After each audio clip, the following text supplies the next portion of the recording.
Well, greetings, vinyl community. I'm sorry I haven't been checking in recently.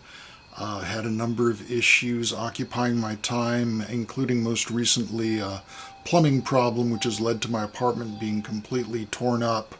And even now, while it's nearly done with, I've got a big plastic sheet dividing the apartment in two. I spent the day yesterday in San Francisco, so I just thought I'd check in briefly and show what I picked up. I visited 6 record stores, walked away with 6 records. Unfortunately, 3 of the stores I'd walked out of empty-handed, but made some good scores in the other 3. Starting with one that was high on my want list alphabetically, the first album from Ange. French progressive rock group playing very dramatic music in the style of perhaps Genesis meets Van der Graaf Generator, a lot of mellotron and other keyboards, and very dramatic or melodramatic lyrics, and very interesting and poetic lyrics if one can understand French, which I can only do in a very rudimentary way. It was their first album from 1972. Next, a couple of albums that are spin-offs from the end of Henry Cow.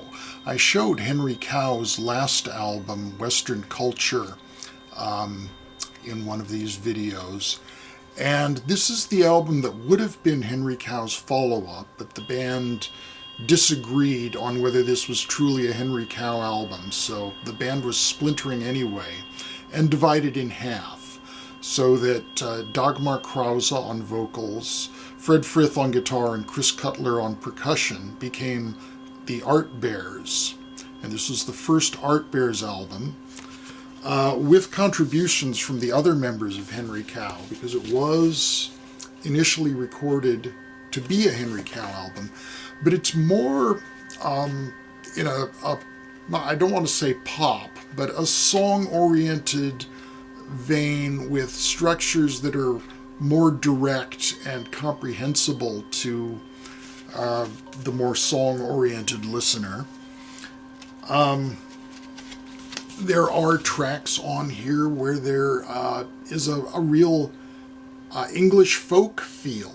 A couple of tracks that sound like reels, traditional British reels, and in fact one of the tracks is called Morris Dancing, spelled M-O-E-R-I-S, so I don't know if that refers to a specific person and is a pun on Morris Dancing.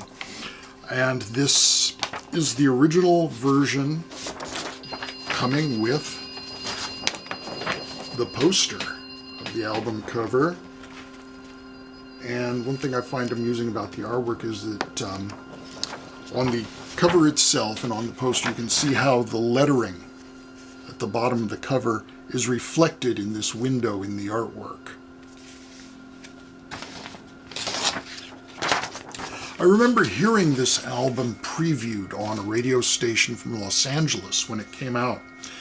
And the DJ was a bit snarky. He looked at the credits for Chris Cutler and saw that it read drums, electric drums, percussions, noise.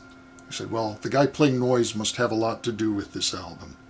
He also misread Lindsay Cooper's title, or name, which is sort of handwritten in this difficult reproduction as Lindsay Looper.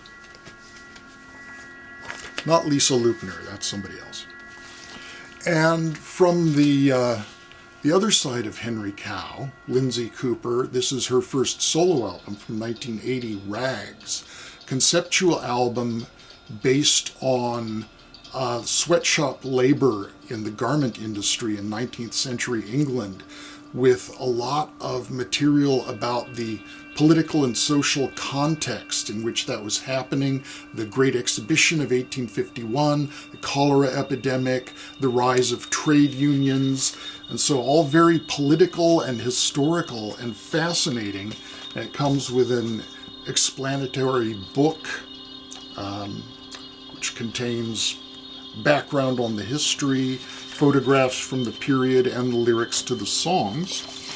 And this also, being a Henry Cow spin-off, features pretty much almost a full Henry Cow lineup. Lindsay Cooper on the various woodwinds, Sally Potter singing, Phil Minton also singing and playing trumpet, and then Henry Cow members Georgie Bourne on bass guitar and cello, Fred Frith on guitar, and Chris Cutler on drums. Next, some electronic music from Jean-Michel Jarre, his first album Oxygène. And this is cool because it's the original pressing on the French Motors label before the album was picked up by Polydor. And this copy is a bit strange because the side one label is all puffy. You see that happen occasionally. It's because somehow the machine that applies the labels applied multiple labels. So looking at the edge through the hole, and there are at least 3 labels on here. I could probably pop this one off, but I don't want to tear what's underneath because it seems kind of secure around the edges. The album, if you don't know it, is electronic keyboard music, somewhat in the vein of the Berlin school like Tangerine Dream and Klaus Schulze, but with a more bouncy feel. There are a lot of very melodic sections with very bouncy, peppy rhythms going on underneath. So it's space music, but it's not a scary and dark space. It's a sort of happy and space that one might say, oh gosh, look at all the wonders of the universe happening out there. And next, 2 albums from Sun Ra. From 1970, taken from 2 live performances in Europe. This is It's After the End of the World. Cover art by Hieronymus Bosch from the Garden of Earthly Delights. Gatefold cover with the Unipack style, where the album goes in at the middle instead of at the edge. And a 22-piece orchestra with Sun Ra accompanied by his mainstays, John Gilmore, Marshall Allen, Pat Patrick, Danny Davis, Danny Thompson, and others, including Fire Eaters, Dancers, and the Stereo Light guy. Stereo Light Sound Coordination is credited as a member. And from 1970, that was on the MPS label. And finally, from 1976, Cosmos. This is a really great Sun Ra album. It's very electric. Sun Ra plays only the roxachord, like the tinny rock and roll harpsichord, with this constant phase shift whooshing that accompanies it, adding an extra sort of outer space patina. And on this recording, it's a 12-piece orchestra, including Sun Ra. John Gilmore, Marshall Allen, Danny Davis, and Danny Thompson are still present. A particular sound is, in addition to Sun Ra playing only the electric keyboard, R. Anthony Bunn is on electric bass. So it's got a very different sound to it, a feel to it given by the electric bass, although not really a rock rhythm section. It's starting off, in fact, with The Mystery of Two, a very hard-charging, great, pretty straight-ahead jazz piece, but with that electric bass sounding very funky and prominent.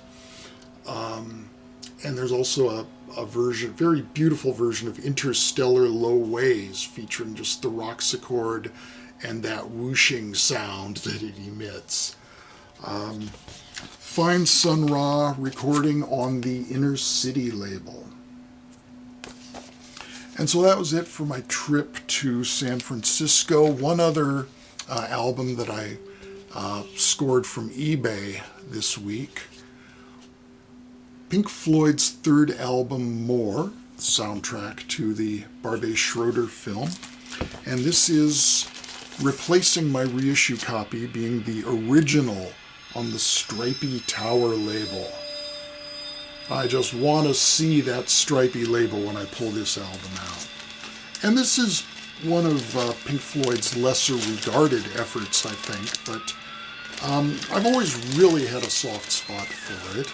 It does include some songs that became staples of their live act around this period of 69, 70, 71. Cirrus Minor, Green is the Color, Cymbeline are all from this soundtrack. And this has always been the period of Pink Floyd that is closest to my heart. And the way I've always said it is that when they started out, they were Sid's Floyd. And then they became really big when Roger Waters took over. They were Roger's Floyd. And they did the big epics of Dark Side of the Moon and Animals, Wish You Were Here in the Wall. After the split, when they reformed, they were David's Floyd. But there was this period in between, after Sid and before Roger, when they were Floyd's Floyd, when they were a real band. They were serving the band as equals with no one dominating personality. So that's it for now. Hope to talk with you again soon. I do have a number of things that have come in over the past weeks that might be interesting to show. So until then, be well. Talk with you again soon. Bye-bye for now.